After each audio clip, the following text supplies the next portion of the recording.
ਸਾਹਿਬ ਜੀ।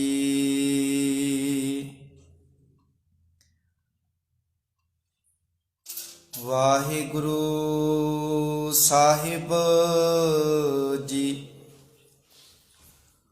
ਹੋਂ ਗੁਸਾਈ ਦਾ ਪਹਿਲ ਬਾਨੜਾ, ਮੈਂ ਗੁਰ ਮਿਲ ਉਚ ਦਮਾਲੜਾ। ਸਭ ਹੋਈ ਛਿੰਝ ਇਕੱਠੀਆਂ, ਦੇਈ ਬੈਠਾ ਵਿਖੇ ਆਪ ਜਿਉ।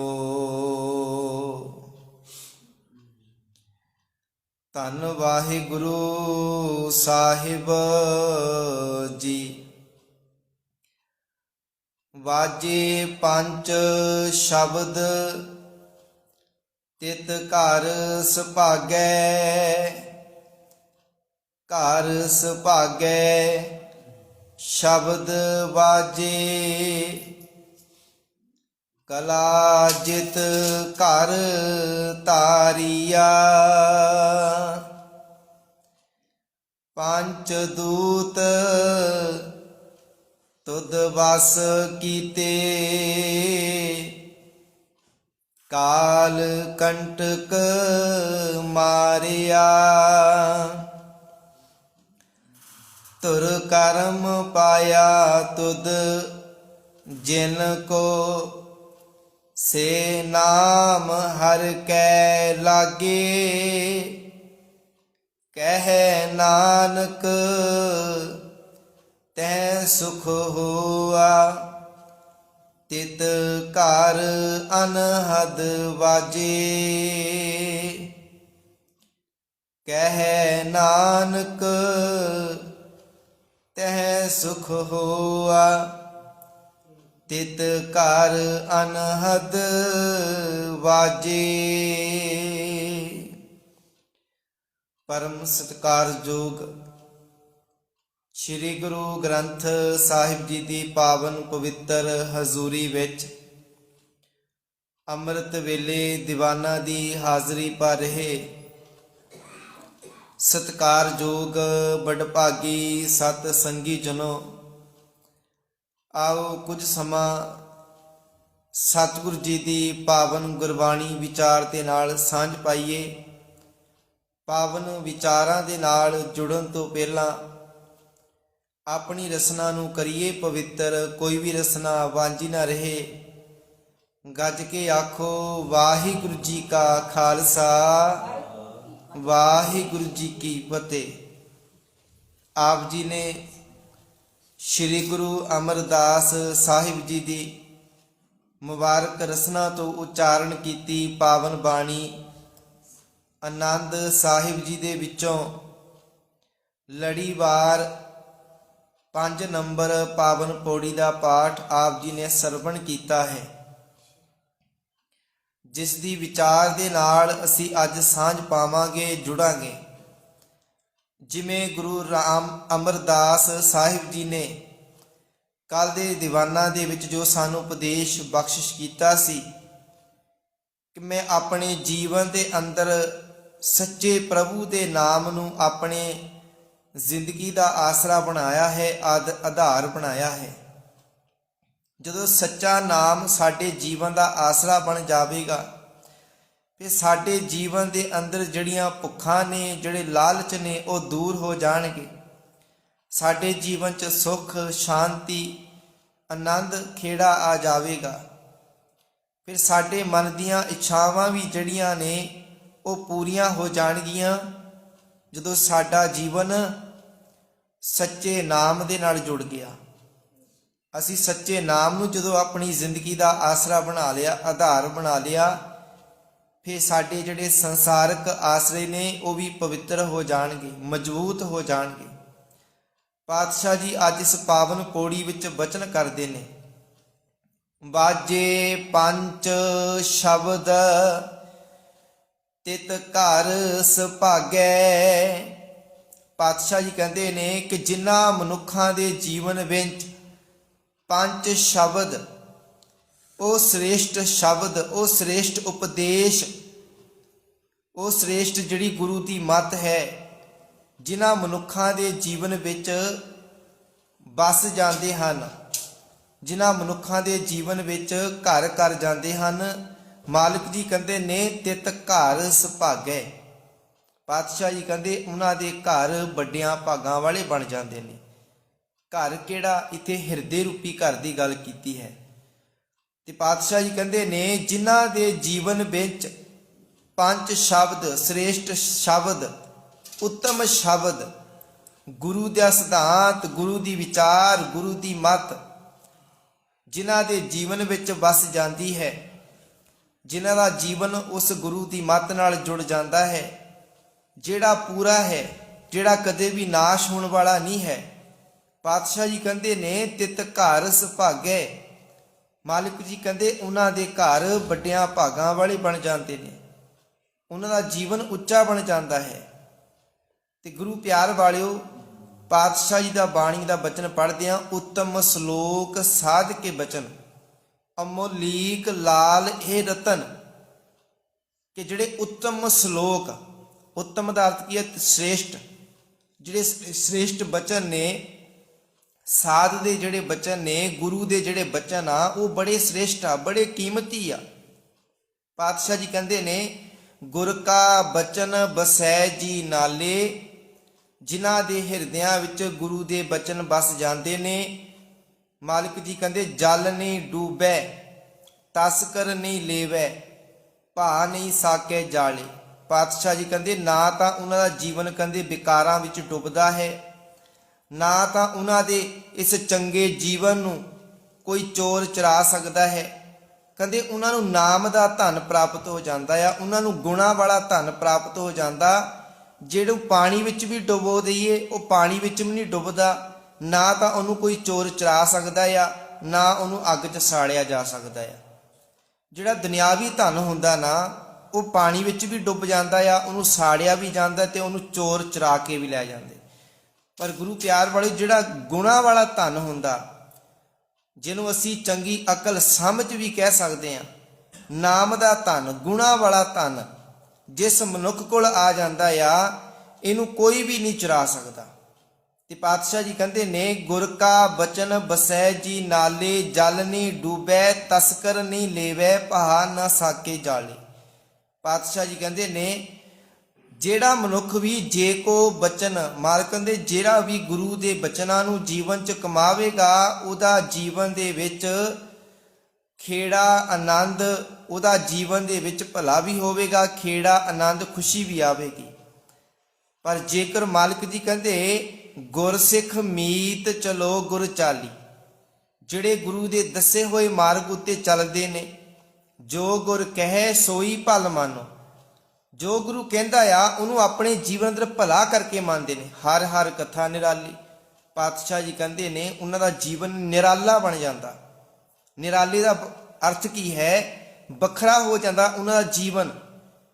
ਸੰਸਾਰ ਦੇ ਲੋਕਾਂ ਦੇ ਜੀਵਨ ਦੇ ਨਾਲੋਂ ਉਹਨਾਂ ਦਾ ਜੀਵਨ ਬੜਾ ਉੱਚਾ ਹੋ ਜਾਂਦਾ ਹੈ। ਉਹ ਫਿਰ ਜੀਵਨ ਦੇ ਵਿੱਚ ਮਾਇਆ ਮੋਹ ਲਾਲਚ ਦੇ ਵਿੱਚ ਨਹੀਂ ਫਸਦੇ, ਜਿਨ੍ਹਾਂ ਕੋਲ ਗੁਰੂ ਦੀ ਮੱਤ ਸਮਝ ਹੈ। ਤੇ ਪਾਤਸ਼ਾਹ ਜੀ ਕਹਿੰਦੇ ਨੇ ਜਿਨ੍ਹਾਂ ਦੇ ਜੀਵਨ ਵਿੱਚ ਗੁਰੂ ਦਾ ਸ਼ਬਦ ਜਿਹੜਾ ਵਸ ਜਾਂਦਾ ਹੈ, ਗੁਰੂ ਦਾ ਸ੍ਰੇਸ਼ਟ ਸ਼ਬਦ ਜਿਹੜੇ ਜੀਵਨ 'ਚ ਵਸਾ ਲੈਂਦੇ ਨੇ, ਮਾਲਿਕ ਜੀ ਕਹਿੰਦੇ ਉਹਨਾਂ ਦੇ ਜੀਵਨ ਭਾਗਾਂ ਵਾਲੇ ਬਣ ਜਾਂਦੇ ਨੇ।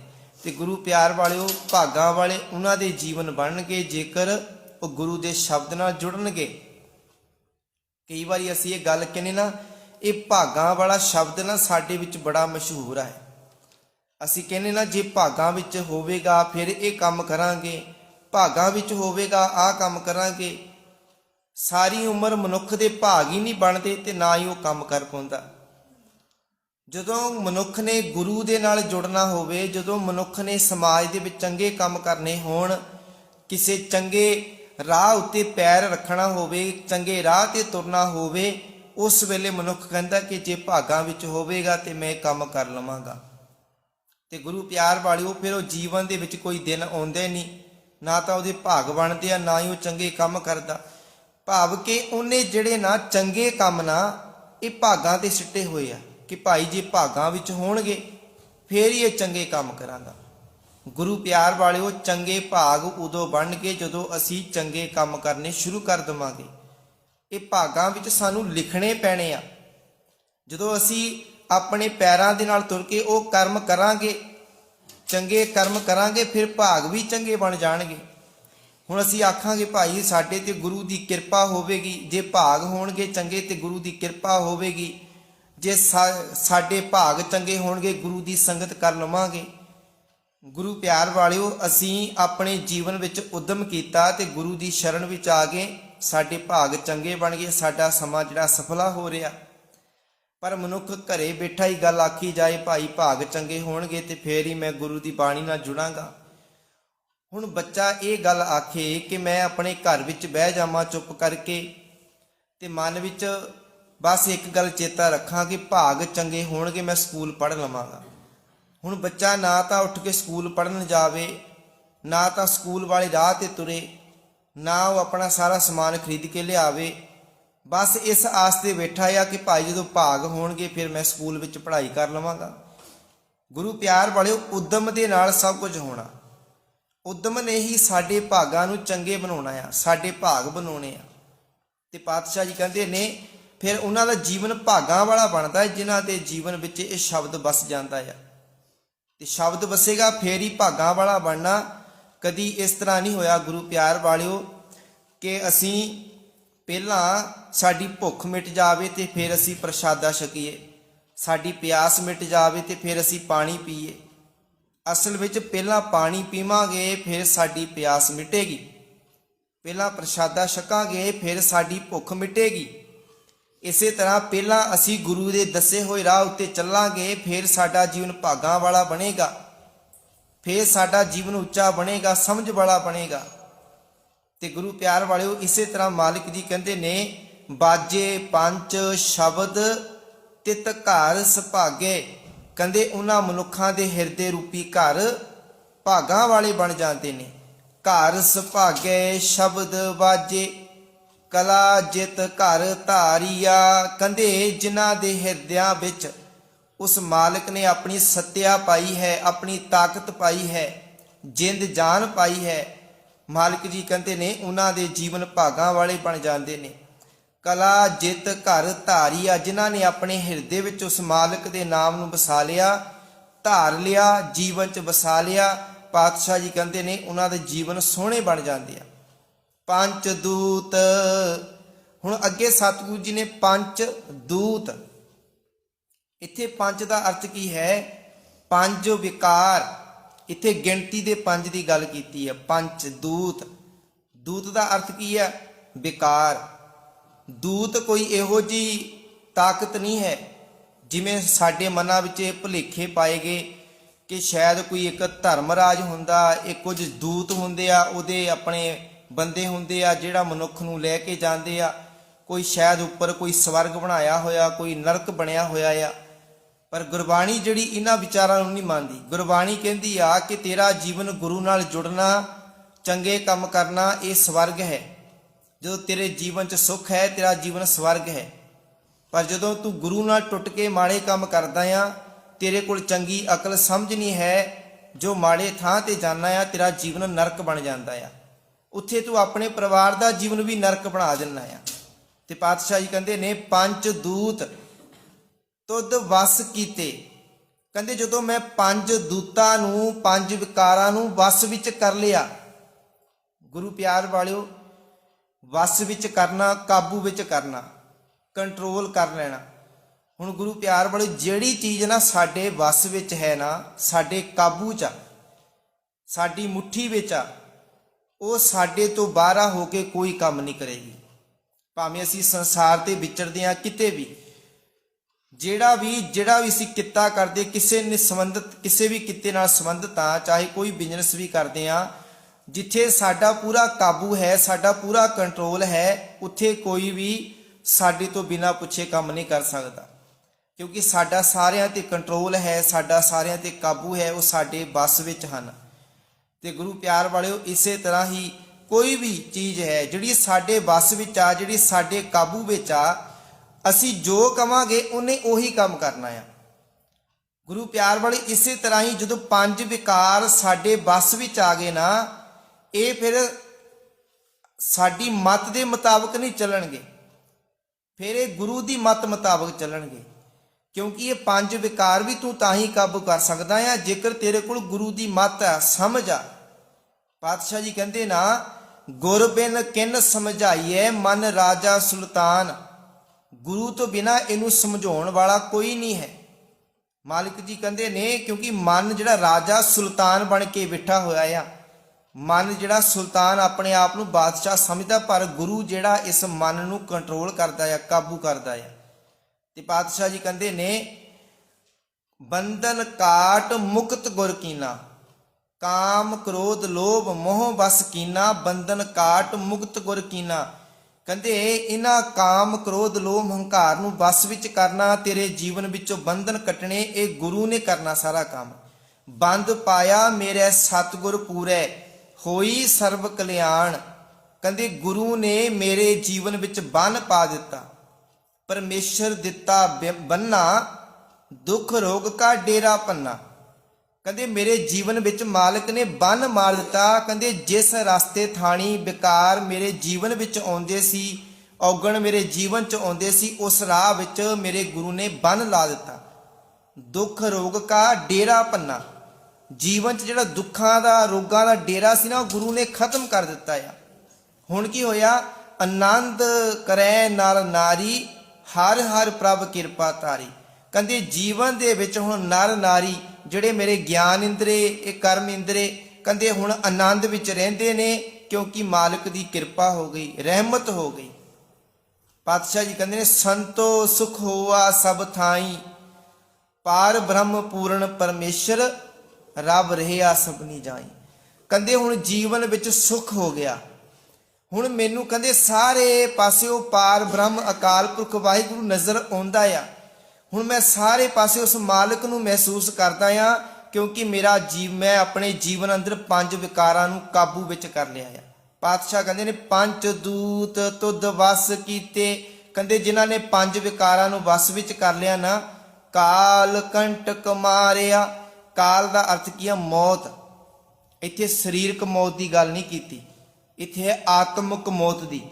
ਕਿਉਂਕਿ ਜਿੰਨਾ ਚਿਰ ਵਿਕਾਰ ਵਸ ਵਿੱਚ ਨਹੀਂ ਸੀ ਨਾ, ਉਸ ਵੇਲੇ ਆਤਮਿਕ ਮੌਤ ਦਾ ਡਰ ਰਹਿੰਦਾ ਸੀ ਕਿ ਮੇਰੀ ਆਤਮਿਕ ਮੌਤ ਨਾ ਹੋ ਜਾਵੇ, ਮੈਂ ਜ਼ਮੀਰ ਕਰਕੇ ਮਰ ਨਾ ਜਾਵਾਂ।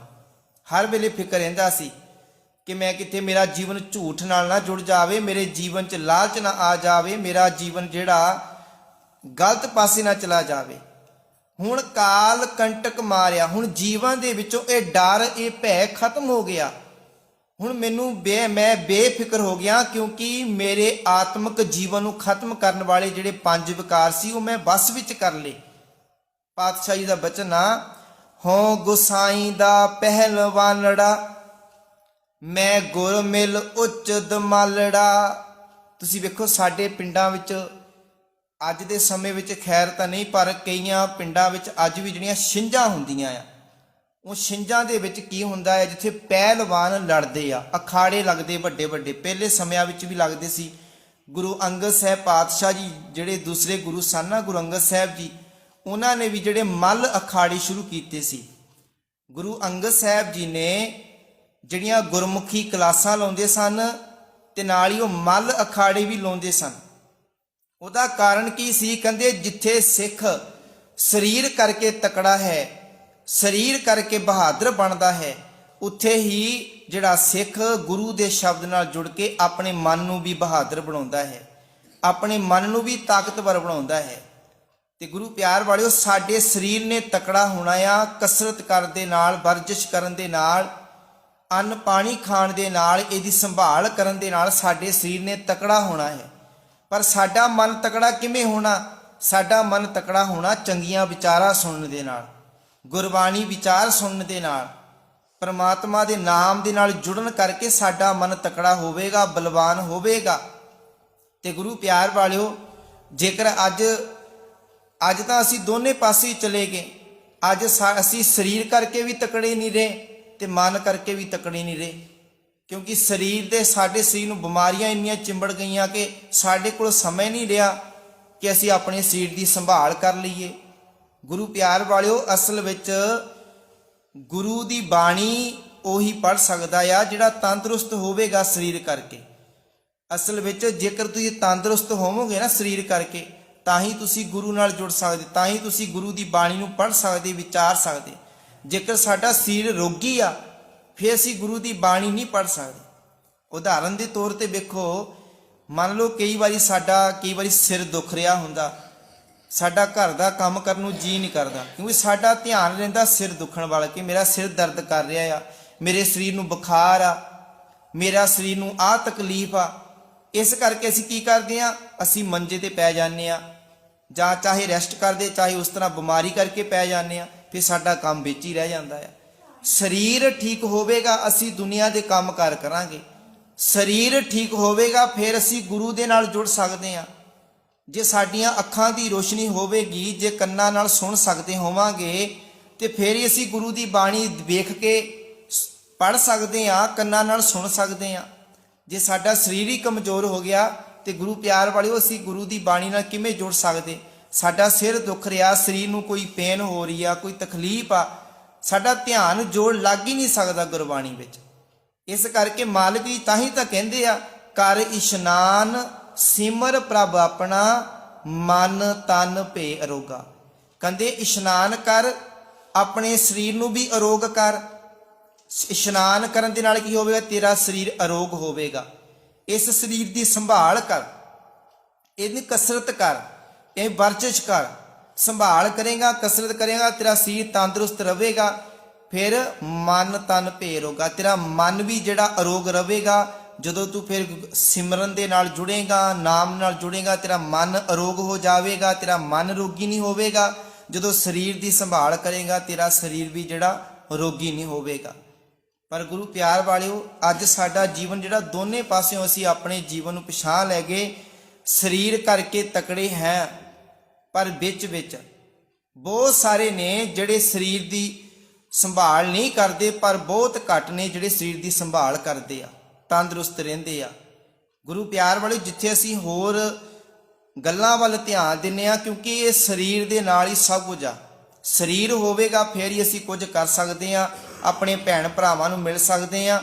ਸਰੀਰ ਦੇ ਨਾਲ ਹੀ, ਕਿਉਂਕਿ ਇਹੀ ਸਾਡਾ ਜਰੀਆ ਆ। ਸਰੀਰ ਇੱਕ ਸਾਧਨ ਆ, ਪਰ ਜੇਕਰ ਇਹਨੂੰ ਸੰਭਾਲਾਂਗੇ ਨਹੀਂ, ਇਹਨਾਂ ਨੂੰ ਚੰਗੀ ਤਰ੍ਹਾਂ ਇਹਦੀ ਸੰਭਾਲ ਨਹੀਂ ਕਰਾਂਗੇ, ਕਸਰਤ ਨਹੀਂ ਕਰਾਂਗੇ, ਫਿਰ ਸਾਡਾ ਸਰੀਰ ਵੀ ਜਿਹੜਾ ਰੋਗੀ ਬਣ ਜਾਵੇਗਾ।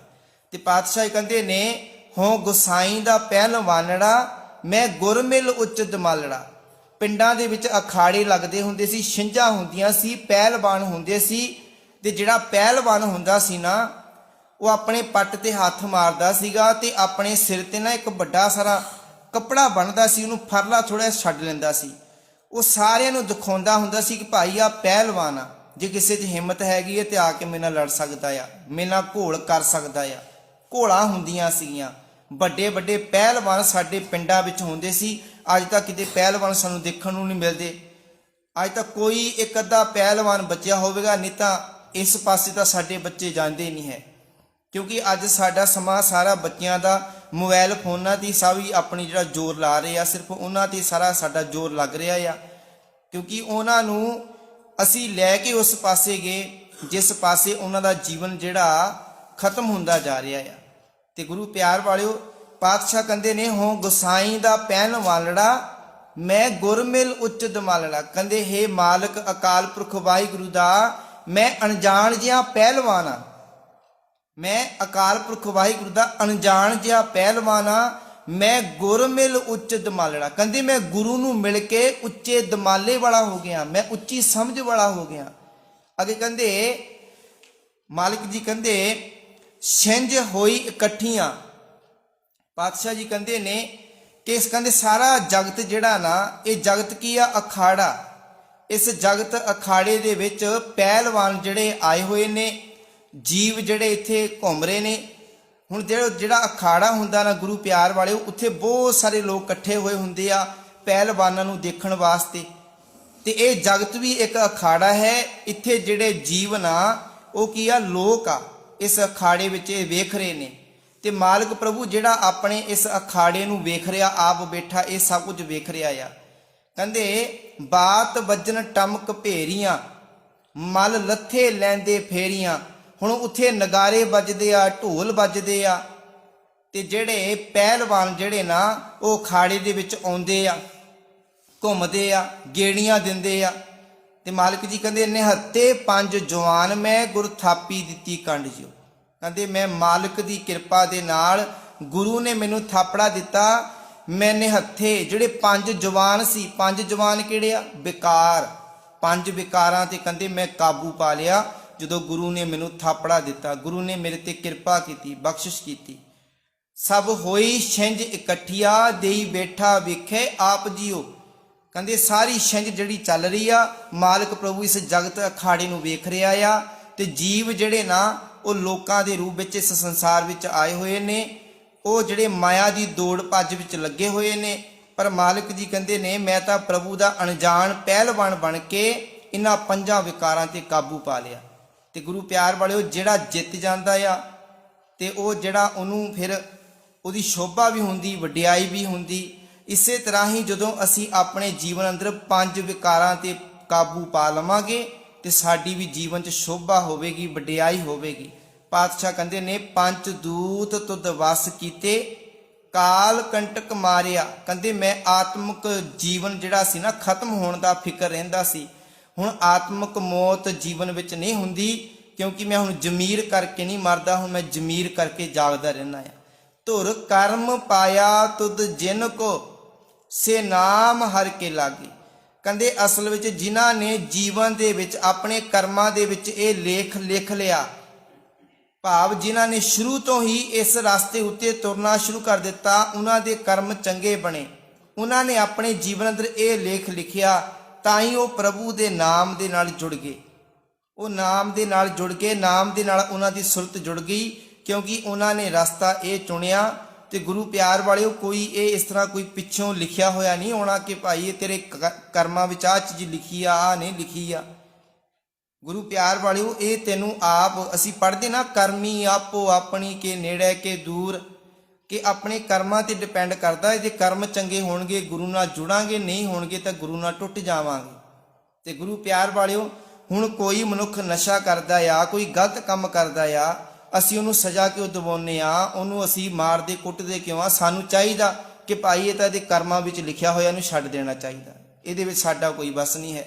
ਅਸੀਂ ਫਿਰ ਵੀ ਉਹਨੂੰ ਸਜ਼ਾ ਦਿਵਾਉਂਦੇ ਆ, ਚਾਹੇ ਕੋਈ ਚੋਰੀ ਕਰਦਾ, ਗਲਤ ਕੰਮ ਕਰਦਾ ਆ। ਭਾਵ ਕਿ ਇਹ ਕਰਮ ਜਿਹੜੇ ਅਸੀਂ ਆਪ ਖੁਦ ਲਿਖਦੇ ਆ ਇੱਥੇ ਆਪ, ਕਿਉਂਕਿ ਸਾਡੇ ਕੋਲ ਜੇ ਚੰਗੀ ਮੱਤ ਹੋਵੇਗੀ, ਸਮਝ ਹੋਵੇਗੀ, ਅਸੀਂ ਫਿਰ ਚੰਗੇ ਕੰਮ ਵੀ ਕਰ ਲਵਾਂਗੇ, ਫਿਰ ਸਾਡੇ ਕਰਮ ਚੰਗੇ ਲਿਖੇ ਜਾਣਗੇ। ਪਾਤਸ਼ਾਹ ਕਹਿੰਦੇ ਨੇ ਧੁਰ ਕਰਮ ਪਾਇਆ ਤੁਧ ਜਿਨ ਕੋ ਸੇ ਨਾਮ ਹਰ ਕੇ ਲਾਗੇ, ਕਹਿ ਨਾਨਕ ਤਹਿ ਸੁਖ ਹੋਆ ਤਿਤ ਘਰ ਅਨਹਦ ਵਾਜੇ। ਕਹਿੰਦੇ ਉਹਨਾਂ ਦੇ ਘਰ ਵਿੱਚ ਸੁਖ ਆ ਜਾਂਦਾ ਹੈ। ਮਾਲਕ ਜੀ ਕਹਿੰਦੇ ਉਹਨਾਂ ਦੇ ਹਿਰਦੇ ਘਰ ਵਿੱਚ ਅਨਹਦ ਵਾਜੇ, ਇੱਕ ਰਸ ਲਗਾਤਾਰ ਬਾਜੇ ਵੱਜਦੇ ਹਨ। ਇੱਕ ਰਸ ਲਗਾਤਾਰ ਪ੍ਰਮਾਤਮਾ ਦੀ ਨਾਮ ਦੀ ਜਿਹੜੀ ਤਾਰ ਉਹਨਾਂ ਅੰਦਰ ਵੱਜਦੀ ਹੈ। ਇੱਕ ਰਸ ਲਗਾਤਾਰ ਜਿਹੜਾ ਪ੍ਰਮਾਤਮਾ ਹੈ ਉਹ ਉਹਨਾਂ ਦੇ ਹਿਰਦੇ ਵਿੱਚ ਵਸ ਜਾਂਦਾ ਹੈ ਤੇ ਉਹਨਾਂ ਦਾ ਜੀਵਨ ਗੁਰੂ ਪਿਆਰ ਵਾਲੇ ਸੁਖੀ ਹੋ ਜਾਂਦਾ ਹੈ। ਤੇ ਪਾਤਸ਼ਾਹ ਜੀ ਕਹਿੰਦੇ ਨੇ ਤੇਰੇ ਜੀਵਨ ਦੇ ਤੇਰਾ ਜੀਵਨ ਵੱਡਿਆਂ ਭਾਗਾਂ ਵਾਲਾ ਕਿਵੇਂ ਬਣਨਾ ਆ? ਜਦੋਂ ਗੁਰੂ ਦੇ ਦੱਸੇ ਹੋਏ ਮਾਰਗ ਉੱਤੇ ਚੱਲੇਗਾ, ਤੂੰ ਆਪਣੇ ਜੀਵਨ ਅੰਦਰ ਜਦੋਂ 5 ਵਿਕਾਰਾਂ ਨੂੰ ਵਸ ਵਿੱਚ ਕਰ ਲਵੇਂਗਾ, ਆਪਣੇ ਕੰਟਰੋਲ ਵਿੱਚ ਕਰ ਲਵੇਂਗਾ, ਫਿਰ ਇਹ 5 ਵਿਕਾਰ ਤੇਰਾ ਕੁਝ ਨਹੀਂ ਵਿਗਾੜ ਸਕਣਗੇ। ਫਿਰ 5 ਵਿਕਾਰ ਤੇਰੇ ਉੱਤੇ ਭਾਰੀ ਨਹੀਂ ਪੈਣਗੇ। ਤੇਰਾ ਜੀਵਨ ਲਾਲਚ ਤੋਂ ਬਚ ਜਾਵੇਗਾ, ਤੇਰਾ ਜੀਵਨ ਹੰਕਾਰ ਤੋਂ ਬਚ ਜਾਵੇਗਾ, ਤੇਰਾ ਜੀਵਨ ਕਾਮ ਵਾਸ਼ਨਾ ਤੋਂ, ਤੇਰਾ ਜੀਵਨ ਲੋਭ ਤੋਂ, ਤੇਰਾ ਜੀਵਨ ਮੋਹ ਤੋਂ ਬਚ ਜਾਵੇਗਾ।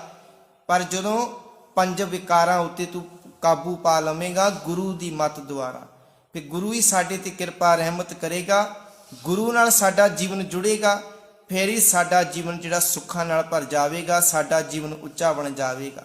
ਸੋ ਸਤਿਗੁਰੂ ਜੀ ਕਿਰਪਾ ਰਹਿਮਤ ਕਰਨ ਕਿ ਗੁਰੂ ਦੀ ਸ਼ਰਨ ਵਿੱਚ ਆ ਕੇ ਇਹ ਅਰਦਾਸ ਕਰੀਏ, ਮਾਲਕ ਜੀ ਸਾਡੇ ਜਿਹੜੇ ਵਿਕਾਰ ਨੇ 5 ਵਿਕਾਰ, ਇਹ ਸਾਡੇ ਬਸ ਵਿੱਚ ਆ ਜਾਣ।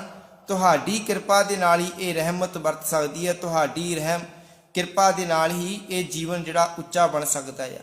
ਤੇ ਗੁਰੂ ਪਿਆਰ ਵਾਲਿਓ, ਚਾਹੇ ਗੁਰੂ ਨਾਨਕ ਸਾਹਿਬ ਪਾਤਸ਼ਾਹ ਜੀ ਆ, ਗੁਰੂ ਨਾਨਕ ਸਾਹਿਬ ਜੀ ਦੇ ਜੀਵਨ ਦੀ ਗੱਲ ਕਰ ਲਈਏ, ਜਦੋਂ ਲੰਕਾ ਦਾ ਰਾਜਾ ਸ਼ਿਵ ਨਾਮ ਸੀਗਾ ਨਾ, ਉਹਨੂੰ ਇਸ ਗੱਲ ਦਾ ਪਤਾ ਨਹੀਂ ਸੀ, ਉਹਨਾਂ ਨੇ ਇਹ ਨਹੀਂ ਵੇਖਿਆ ਸੀ ਕਿ ਗੁਰੂ ਨਾਨਕ ਸਾਹਿਬ ਜੀ ਹੈ ਕਿਹੋ ਜਿਹੇ ਆ।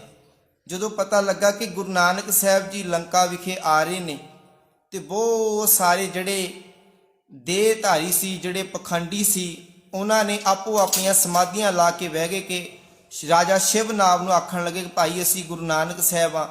ਕਿਉਂਕਿ ਰਾਜਾ ਸ਼ਿਵਨਾਭ ਕੁਝ ਨਾ ਕੁਝ ਦੇਣਾ ਚਾਹੁੰਦਾ ਸੀ, ਪਾਤਸ਼ਾਹ ਨੂੰ ਭੇਟ ਕਰਨਾ ਚਾਹੁੰਦਾ ਸੀ। ਇਸ ਕਰਕੇ ਲਾਲਚ ਦੇ ਮਾਰੇ ਹਰੇਕ ਨੇ ਫਾਇਦਾ ਉਠਾਉਣਾ ਚਾਹਿਆ।